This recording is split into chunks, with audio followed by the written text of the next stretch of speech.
মোহভঙ্গ হয়েছে গনি খান চৌধুরীর ভাগ্নি মৌসম বেনজির নূরের। তৃণমূলের রাজ্যসভার সাংসদ ছিলেন মৌসম, কিন্তু সম্প্রতি দিল্লিতে ফের তৃণমূল ছেড়ে তার পুরনো দল কংগ্রেসে যোগ দিয়েছেন তিনি। মৌসমের যোগদানের সময় দিল্লির নেতাদের সঙ্গে উপস্থিত ছিলেন প্রদেশ কংগ্রেস সভাপতি শুভঙ্কর সরকারও, যদিও তার তৃণমূল ছাড়ার পিছনে কোনো অভিযোগ করেননি মৌসম। পরিবারের ডাকে সাড়া দিয়েই তার কংগ্রেসে ফেরা বলে জানিয়েছিলেন মৌসম নূর। কিন্তু কংগ্রেসে ফিরলেও মৌসমের নিজের জেলা মালদায় কাজ করা কতটা সহজ হবে? যদি এই আসন্ন ২৬-এর ভোটে তিনি মালদা থেকে প্রার্থীও হন, তাহলেও তার হয়ে দলীয় কর্মীরা কতটা কাজ করবেন তা নিয়ে বড়সড় প্রশ্ন দেখা দিয়েছে। কারণ মালদা জেলা পরিষদের বিরোধী দলনেতা তথা কংগ্রেস সদস্য আব্দুল হান্নান, তিনি মৌসমকে সুখের পায়রা বলে মন্তব্য করেছেন। তিনি বলেন, মৌসম দলে আসায় কংগ্রেসের লাভ লোকসান তো দূরের কথা, আমরা মনে করি কংগ্রেস ছিল, আছে, থাকবে। উনি যখন ছিলেন না, আমাদের সাংসদ বেড়েছে। কংগ্রেসের দুঃখের দিনে উনি ছিলেন না, ছেড়ে চলে গিয়েছিলেন। কংগ্রেসের সুখের দিনে আবার উনি এসেছেন। উনি সুখের পায়রা।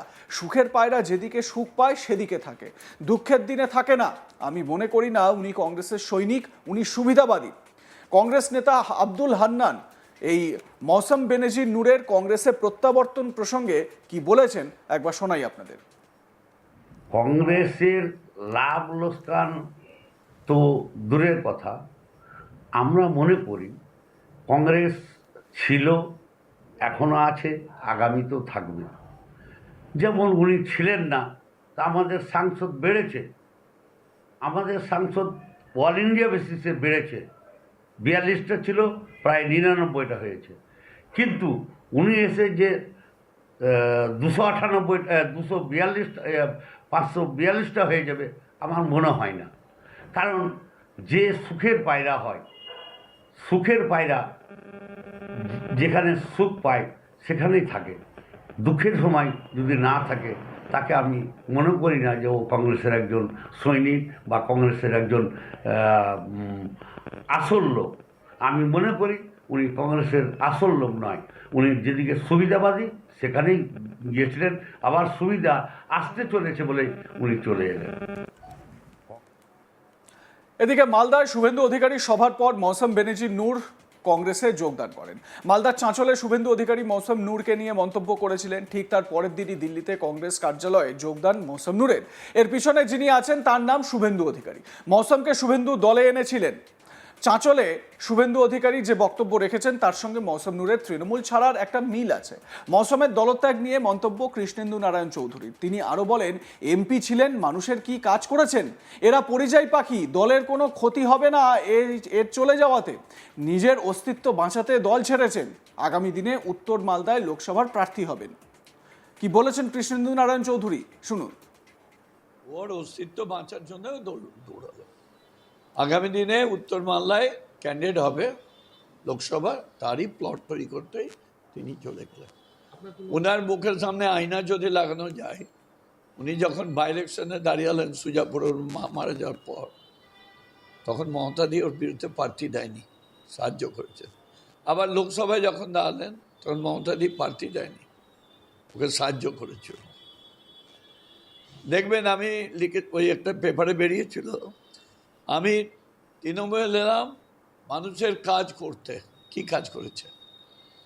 এমপি তো ছিলেন, এমপিতে কাজ করবেন, উনি একটা শ্বেতপত্র দিক, সেটাও দিতে পারবেন।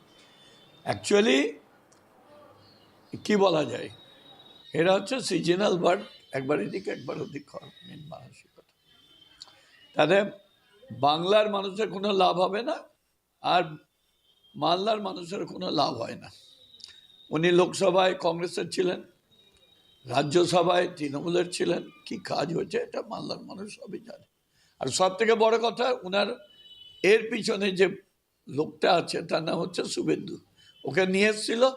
আবার কালকে যদি ওনার বক্তব্য শুনেন, চাঁচল মালতীপুরের যে বক্তব্যটা রাখলেন, তার বক্তব্যের সঙ্গে ওর যাওয়াটা একদম দারুণ মিল আছে। আপনি তো এর আগে দলকে বলেছিলেন যে ও দল ত্যাগ করতে পারে, এবং তুই তৃণমূলে থেকে ও কংগ্রেসের হয়ে কাজ করেছে লোকসভা ভোটে, এগুলো তো আপনারা দলকে জানিয়েছিলেন।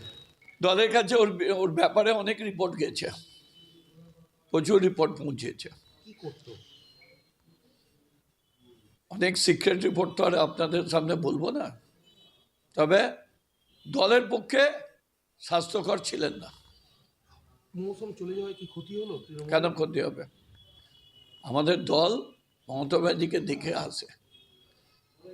তিনি যা সোশিও ইকোনমিক বা আদার্স কাজগুলো করেছেন অতীতে কেউ করেননি। বলছি গত লোকসভা ভোটের যে ফল হয়েছে তাতে কি আগামী বিধানসভা ভোটে মৌসুমের এই চলে যাওয়া সেটা প্রভাব পড়বে? কখনোই পড়বে না। এই বিষয়টিকে কেন্দ্র করে কটাক্ষ করতে ছাড়েনি বিজেপিও। বিজেপির তরফে বলা হয় তৃণমূলের বোঝা উচিত বিজেপির ক্ষমতা কত, এটা সার্বিকভাবে বিজেপির জয়। সাধারণ সম্পাদক বিজেপির বিশ্বজিৎ রায় তিনি কি বলছেন এই বিষয়ে শুনুন। গতকাল মৌসুম বেনজির নূর তিনি তৃণমূল কংগ্রেস ত্যাগ করে কংগ্রেসে জয়েন করেছেন এবং তৃণমূল কংগ্রেসের বক্তব্য যে শুভেন্দু অধিকারী একসময় কংগ্রেস থেকে মৌসুম বেনজির নূরকে তৃণমূল কংগ্রেসে জয়েন করেছিলেন এবং শুভেন্দুদার কথাতেই নাকি তিনি তৃণমূল কংগ্রেস ত্যাগ করে কংগ্রেসে জয়েন করেছেন। আমরা তৃণমূল কংগ্রেসকে বলতে চাই ভারতীয় জনতা পার্টির পক্ষ থেকে, দেখুন ভারতীয় জনতা পার্টির ক্ষমতা কত এটা তৃণমূল কংগ্রেস কিন্তু বুঝতে পেরেছে। কারণ আমাদের বিরোধী দলনেতার কথাতে যদি কংগ্রেস এবং তৃণমূল কংগ্রেস পরিচালিত হয় তো সার্বিকভাবে এটা ভারতীয় জনতা পার্টির জয়।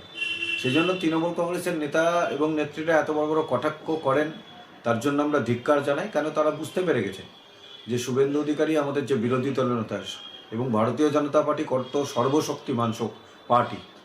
এবং আগামী দিন আমরা ভারতীয় জনতা পার্টির পক্ষ থেকে বলতে চাই যে এই তৃণমূল কংগ্রেসের বিসর্জন নিশ্চিত। আগামী দিন ভারতীয় জনতা পার্টির সরকার হবে এবং এই তৃণমূল কংগ্রেসের সাইনবোর্ড হয়ে তৃণমূল কংগ্রেস থাকবে পশ্চিমবঙ্গে। এই মৌসুম নূরের কংগ্রেসে প্রত্যাবর্তনকে কেন্দ্র করে একদিকে যেরকম কংগ্রেসের শীর্ষ মহলে, দিল্লিতে কংগ্রেসের শীর্ষ মহলে যেরকম একটা আলোচনা বা একটা উচ্ছ্বাস লক্ষ্য করা যাচ্ছে, শুভঙ্কর সরকার প্রদেশ কংগ্রেস সভাপতি তিনি যেরকম উচ্ছ্বাস প্রকাশ করে পোস্ট করেছেন সোশ্যাল মিডিয়ায় যখন প্রথম মৌসুম নূরের এই খবরটি সামনে আনেন তিনি, এবং সেটা যে উচ্ছ্বাসটা নেতাদের শীর্ষ নেতাদের মধ্যে যে উচ্ছ্বাসটা লক্ষ্য করা যাচ্ছে, এবারে প্রশ্ন হচ্ছে যে তৃণমূল স্তরে যে কর্মীরা রয়েছে তাদের মধ্যে কি সেই উচ্ছ্বাসটা লক্ষ্য করা যাচ্ছে? কারণ যেরকম এই আব্দুল হান্নান বলেছেন যে সুখের পায়রা তিনি যখন দেখলেন যে কংগ্রেস থেকে পাওয়ার আর কিছু নেই বা কংগ্রেসের সঙ্গে থাকলে তিনি হয়তো ক্ষমতা ধরে রাখতে পারবেন না, কোনো পদ পাবেন না ইত্যাদি তিনি যখন বুঝলেন তিনি তখন তৃণমূল কংগ্রেসে চলে গেলেন। এবার তিনি যখন তৃণমূল কংগ্রেসে কাজ করতে পারছেন না বুঝতে পেরেছেন তখন কিন্তু আবার তিনি কংগ্রেসে ব্যাক করলেন। স্বাভাবিকভাবে এতে করে কিন্তু মানুষের মধ্যে গ্রাউন্ড লেভেলে যারা কংগ্রেস কর্মীরা রয়েছেন তাদের মধ্যে ক্ষোভের সঞ্চার হয়েছে। আপনাদের মতামত কি এ বিষয়ে জানাতে ভুলবেন না। দেখতে থাকুন আজ তাক বাংলা, সাবস্ক্রাইব করুন আমাদের ইউটিউব চ্যানেলটি, বেল আইকন প্রেস করুন নোটিফিকেশন পেতে।